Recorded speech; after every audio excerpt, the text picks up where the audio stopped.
வங்கக்கடலில் நிலவிய ஆழ்ந்த காற்றழுத்த தாழ்வு பகுதி ஆந்திர கரையை நோக்கி நகர்வதால் தமிழகத்துக்கு கனமழை அச்சம் நீங்கியுள்ளது. இது தொடர்பாக சென்னை வானிலை ஆய்வு மையம் வெளியிட்டுள்ள அறிக்கையில், தென்மேற்கு வங்கக்கடல் பகுதிகளில் நிலவிய ஆழ்ந்த காற்றழுத்த தாழ்வு பகுதி தென்மேற்கு மற்றும் அதை ஒட்டிய மத்திய மேற்கு வங்கக்கடல் பகுதிகளில் நிலவுகிறது எனவும், இது வடமேற்கு திசையில் வட தமிழகம் மற்றும் தெற்கு ஆந்திர கடலோர பகுதிகளை நோக்கி நகர்ந்து ஆந்திர கடலோர பகுதிகளை ஒட்டி நிலவக்கூடும் எனவும் தெரிவிக்கப்பட்டுள்ளது.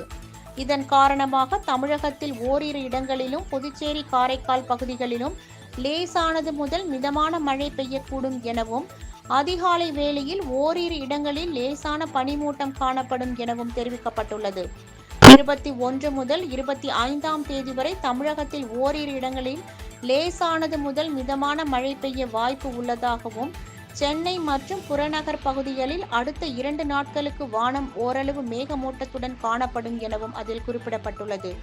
வட தமிழக கடலோர பகுதிகளில் அதிகபட்சமாக மணிக்கு 55 கிலோமீட்டர் வேகத்தில் சூறாவளி காற்று வீசக்கூடும் என்பதால் அப்பகுதிகளுக்கு மீனவர்கள் செல்ல வேண்டாம் என வானிலை மையம் தெரிவித்துள்ளது.